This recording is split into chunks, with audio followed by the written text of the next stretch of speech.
வாழ்க வளமுடன். வடசபரி குடந்தமணிகண்ட சாஸ்தாவின் ஆலயத்தில் யூடியூப் சேனல் ஆரம்பித்து முதல் நிகழ்வாக குடும்பத்தில் என்னதான் சம்பாதித்தாலும் அந்த சம்பாத்திய பணம் கையில் நிற்கவில்லையே என்று மனம் வருந்தும் அன்பர்கள் அந்த பணம் சேருவதற்கு பௌர்ணமி தினத்தன்று இரவு சரியாக 6 மணி அளவில் பச்சை துணியை 9 இன்ச்சுக்கு 9 இன்ச்சு எடுத்துக்கொள்ளவும்.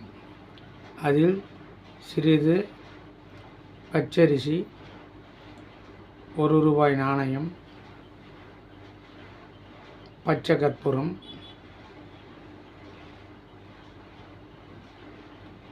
லவங்கப்பூ,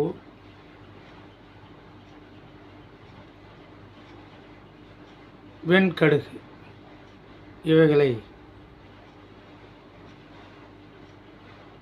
பௌர்ணமி நிலவின் முன் வைத்து உன் குலதெய்வத்தை நினைத்து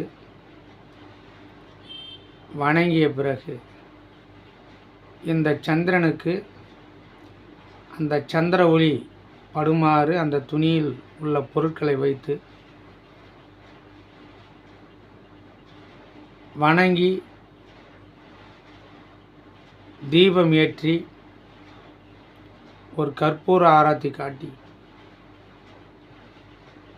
அதுக்கு நைவேத்தியமாக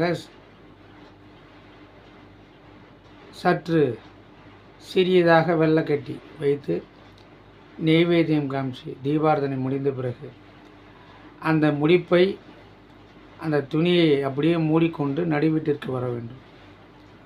நடுவீட்டில் வந்து பூஜை அறைக்கு வந்து அந்த பூஜை அறையில் இதை வைத்து வணங்கிய பிறகு அதே பச்சை துணியால் ஒரு நூலடை போல் கட் பண்ணி கொண்டு அதை 3 முடிகளை எல்லாத்தையும் ஒன்று சேர்த்து 3 முடியிட்டு அதை வணங்கி உன் குலதெய்வத்தை நினைத்து விநாயகர் பெருமானை நினைத்து அதை நீங்கள் பணம் சேர்க்கும் இடத்தில் அந்த மூட்டையை வைத்து விட வேண்டும்.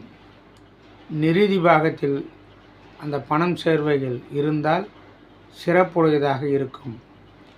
அவைகளை கொண்டு நீங்கள் பணங்கள் சேமிப்பு சேரும்.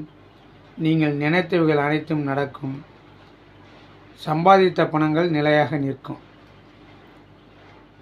அதை நீங்கள் செய்யலாம், பயன்பெறலாம். வாழ்க வளமுடன், வாழ்க நலமுடன், வாழ்க இன்பமுடன், வாழ்க சுகமுடன் என்று சொல்லி வடசபரி குடந்தமணிகண்ட சாஸ்தா ஆலயத்திற்கு வாரம் ஒரு முறை நீங்கள் வந்து பாருங்கள். உங்களுடைய வேண்டுதல்கள் அனைத்தும் நிறைவேற்றி தருவான் வடசபரி குடந்தமணிகண்ட சாஸ்தா. அங்கு தீபம் ஏற்றி வழிபட்டால் பௌர்ணமி அன்று தீபத்தை ஏற்றி வழிபடுபவர்களுக்கு சகல நன்மைகளும் அருள்வான் வடசபரி குடந்தமணிகண்ட சாஸ்தா. ஆகவே நீங்கள் வந்து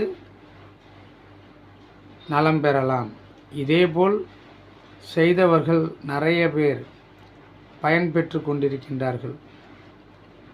அதை நீங்கள் செய்து பயன்பெறுமாறு அழைக்கின்றோம். சுவாமியே சரணமையப்பா, சுவாமியே சரணமையப்பா, சுவாமியே சரணமையப்பா.